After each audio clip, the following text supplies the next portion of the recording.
அனைவருக்கும் வணக்கம். மத்திய அரசு ஊழியர்கள் மற்றும் ஓய்வூதியதாரர்களுக்கு ஒரு முக்கியமான செய்தி. அதாவது மத்திய அரசு ஊழியர்களுக்கு ஒரு முக்கியமான அப்டேட்டை வெளியிட்டிருக்காங்க. ஊதிய உயர்வு குறித்து நிதி அமைச்சகம் அதற்கான விளக்கத்தையும் கொடுத்திருக்காங்க. அது என்ன தகவல், அதை பற்றின முழு விவரம் என்ன எல்லாமே இந்த வீடியோவில் பார்த்துடலாம். ஸோ ஸ்கிப் பண்ணாமல் கடைசி வரைக்கும் பாருங்க. நம்ம சேனலில் சப்ஸ்கிரைப் பண்ணாதவங்க பண்ணி வச்சுங்க. நம்ம சேனலில் சென்ட்ரல் மற்றும் ஸ்டேட் கவர்மெண்ட் சம்பந்தமான ஆல் அப்டேட்ஸ் போட்டுருவோம். அது மட்டும் இல்லாமல் பென்ஷன் சம்பந்தப்பட்ட முக்கியமான அப்டேட்டும் இருக்கும். ஸோ மறக்காம சப்ஸ்கிரைப் பண்ணிருங்க. வாங்க வீடியோக்குள்ள போகலாம். ஃபர்ஸ்ட் ஆஃப் ஆல் பார்த்தீங்கன்னா மத்திய அரசு ஊழியர்கள் மற்றும் ஓய்வூதியர்களுக்கு சம்பளம் மற்றும் ஊதிய உயர்வு சம்பந்தமான முக்கியமான தகவல்கள் வழங்கப்படுகின்றன.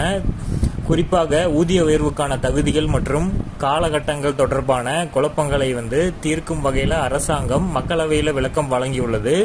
மத்திய அரசு ஊழியர்களுக்கு வருடாதார ஊதிய உயர்வுக்கான தகுதி என்ன, வருடத்திற்கு ஊதிய உயர்வு எத்தனை முறை வழங்கப்படும் போன்ற விவரங்களை இதன் மூலமாக அறிந்து கொள்ளலாம். மத்திய அரசு ஊழியர்களுக்கு கிடைக்கக்கூடிய வருடாந்தார சம்பள உயர்வு குறித்து அடிக்கடி குழப்பம் நிலவுகிறது. ஒரு ஊழியர் சம்பளம் அவரோட ஜூனியர் ஊழியரோட சம்பளத்திற்கு சமமாக கொண்டு வரும்போது குழப்பம் அதிகரிக்கிறது. இது போன்ற சூழ்நிலையில் அடுத்த சம்பள உயர்வு 6 மாதங்கள்ல நடக்குமா அல்லது 12 மாதங்களுக்கு பிறகு நடக்குமா என்ற முக்கியமான கேள்வியும் மத்திய அரசாங்கம் மக்களவையில் இதற்கான பதிலை தெரிவிச்சிருக்காங்க.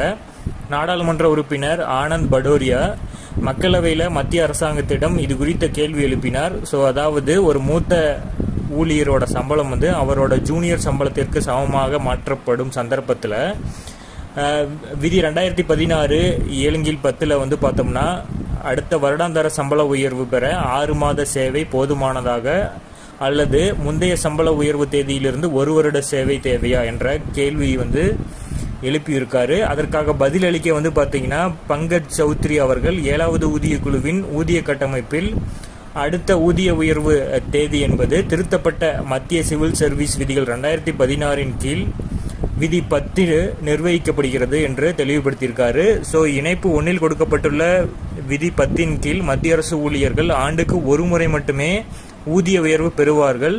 ஜனவரி 1 அல்லது ஜூலை 1 இதில் பெறுவார்கள். இது அவர்களுடைய நியமனம், பதவி உயர்வு அல்லது நிதி மேம்பாடு போன்ற தேதியை பொறுத்து இது இருக்கும். ஒரு ஊழியர் ஜனவரி 2 முதல் ஜூன் 1க்குள் பதவி உயர்வு பெற்றால் அந்த ஊழியர் அடுத்த ஊதிய உயர்வை ஜனவரி 1 அன்று பெறுவார். அதே நேரம் பதவி உயர்வு ஜூலை 2 முதல் ஜனவரி 1க்குள் இருந்தால் அடுத்த ஊதிய உயர்வு ஜூலை 1 அன்று வழங்கப்படும்.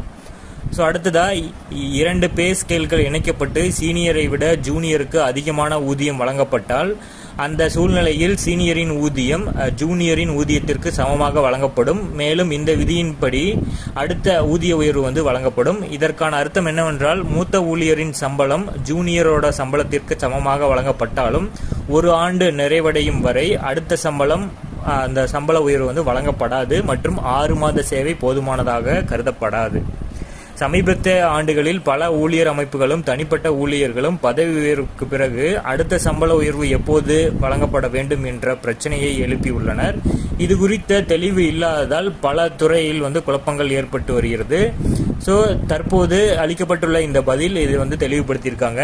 ஸோ ஊதிய உயர்வில் இந்த கணக்கீட்டிற்கான ஏசிபி புள்ளி விவரங்களை அடிப்படையாக கொண்டு செயல்படுகிறது. 2025 ஆண்டு ஜூலை முதல் டிசம்பர் வரையிலான அகவிலைப்படி புள்ளி விவரங்கள் 3% அதிகரிப்பிற்கான சாத்தியம் உள்ளதை காட்டியுள்ளன. இதனால் அடுத்த சம்பள உயர்வு 3% அதாவது அகவிலைப்படி 3% இருக்கும் என கணிக்கப்பட்டிருக்கு.